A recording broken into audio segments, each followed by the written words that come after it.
Hey everybody, welcome to week 3, day 1. Could you believe it? Like, time has totally been flying. So before I get into today's content on beating objections, I want to see where you guys are. So if you don't mind, comment below and also let me know where you are, how many coaches you've recruited, how are you doing in building your business to diamond. That's very important since we only have 2 weeks left. How sad. All right, guys, so let's get into beating objections. So first off, to begin, I like to think of coaching and inviting kind of like in sports where there's a defensive and there's an offensive. So for me, defensive is kind of like what I do to protect my home, which is my social media. What information am I putting up there when people come to me? So I like to make sure that I am very clear in what I post about the coaching opportunity. I like to appeal to all of the gems. You know, we deal with all kinds of different personalities, and what will attract one person to the business isn't what will attract to another. So you want to make sure that when you're planning a social media post, and it's great that we spoke about that last week, you are covering all aspects of what it's like to be a coach. So you want to talk about the compensation plan for those rubies and how there's this chance to really grow and build a business in which you get recognition. You want to talk about the gifts that Beachbody gives you every time you rank advance or when you hit Success Club. You know, for the Sapphires, you want to take like those team pics with your team. You want to take the pics at Super Saturdays and all the events and just show the teamwork and the togetherness. For the Pearls, you want to talk about how you've helped people, whether in your challenge group or how you've helped your coaches financially see some kind of success. And of course, for your Emeralds, you want to talk about how, quality of life is improved, how you're now able to build this business from home in which you're helping people, in which you're benefiting your lifestyle, because Emeralds love those details and they want to know how things are going to better their life in detail. So you want to make sure that all those things are covered because it starts with you. You know, there are people that watch us. There are people that follow us just to see if it's something that they're interested in before they want to go in and actually do it. So are you being clear about what coaching does? Bonnie Engel did a great national wake-up call in which she spoke about how she thinks of all the objections that she gets about the business, and then she writes posts about it. So like her social media is kind of like her coach sneak peek because she breaks everything down.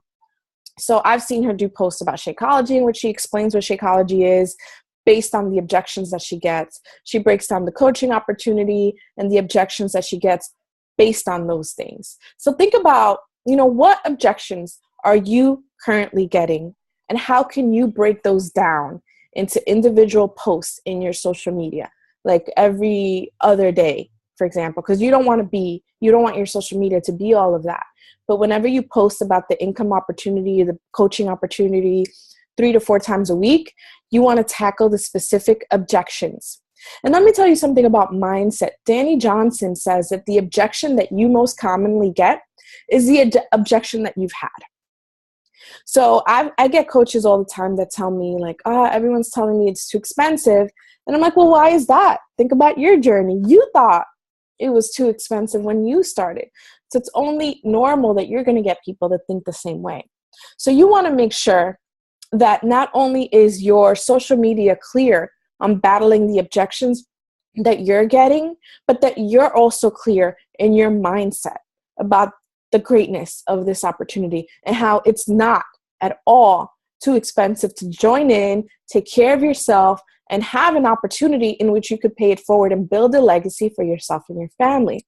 So personal development is also so key in beating objections. Make sure you're doing your personal development. Danny Johnson, Eric Worre, those skill sets that help you talk to people.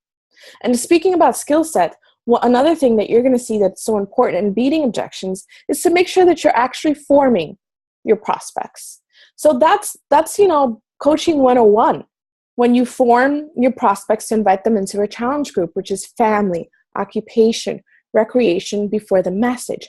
Are you really taking time to find out who your prospect is? And what I do is that I look at them on their social media first. I want to see what's important to them. if they're posting pictures of their kids, posting pictures or, posting comments about a job that they're unhappy with, that just helps me gather more information about what that person needs. So then when I actually talk to them, I'm able to speak their language.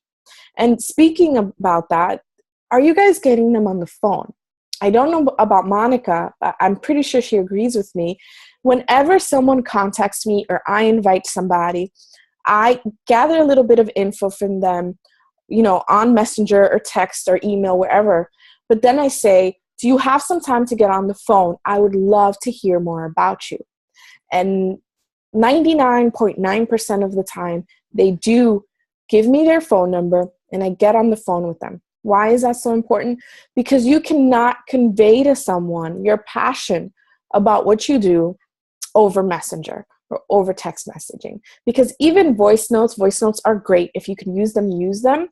But those are pretty one-sided conversations. There's nothing like actually getting someone on the phone and feeling them out and letting them feel out your energy and your passion. Because if you do that, you will close everyone 99% of the time. And you want to be in control of those conversations by asking more questions than what you're saying. So make sure you ask them, how do you want to feel? How do you want to envision your life? What's important to you? Why do you feel that now is the best time for you to get started? What does success look like to you? What are you looking from me to be able to help you? Those are all important questions that are going to help you get into the person's mindset and really be able to tell them why this opportunity would be a good fit for their lives. So get them on the phone. And then the last thing is, some people are ready and some people are not ready. If you've gone through all of these things and the person still has, a little bit of hesitation, don't fight it. Don't fight it. That person is a not right now. I've been doing this for almost 3.5 years. And in every single case, a person comes back. Even this year, I've had people that come back from my very first year of coaching. Don't take objections personally. A lot of us get hung up on rejection. And there's really no point in that because you're never going to grow. It's never about you. It's always about the other person just not being ready. So what you're going to do if you feel like they're just giving you too many excuses, because a person that you have to convince to sign up is a person that you will have to convince to get started and to stay on Shakeology. And you don't want that at all. You want people that are going to be willing to run with you and give you energy. Those people are going to just suck energy out of you. So if you feel the hesitation and you've tried and it's still a no or it's still excuses, then you're simply going to say to them, hey, do you mind if I follow up with you later on? Or, hey, since this is not for you right now, do you know anyone that would be interested in becoming a coach or joining your challenge group? And hopefully they're going to pass people along to you, or, a month later, 2 months later, you have to make sure that you write their name down on a list, you follow up. And also keep engaged with that person on their social media. Even if they said no to you, that doesn't mean you cross them off and forget about them. You want to keep doing what I call flirting on social media. So still comment on their posts, still like their posts. Let them see that you actually care about them and building a genuine relationship, and not just that you got to know so you forget that they even exist. Because a lot of people just really want to feel cared about and that they're not just a number. And if you show them that, they're more likely to say yes sooner the next time around. So let's recap this, guys. Number 1 is to be clear on your social media. Make sure you present every angle of the coaching opportunity to appeal to different personality types. Number 2, do your personal development, especially things that develop your skill set, like Danny Johnson or Eric Worre, or even Sarah Robbins. She has a great book called Rock Your Network Marketing Business. Make sure you develop those skill sets so that you're sharp when you're talking to people. Number 3 is gather information so that you can get them on the phone and ask lots of questions so that you know what is important to them. It's not about what you think is so great about the business and all the things that the business has helped you achieve. No, it's about what they want and showing them how this business can help them reach those things.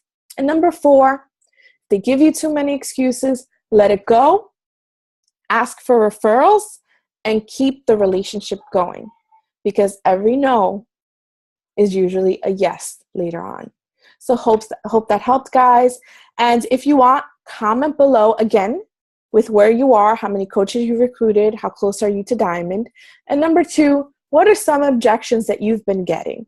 And Monica and I will be happy to comment and help you, give you some tips to break down how you can come back at that person. Have a blessed day, guys, and take care.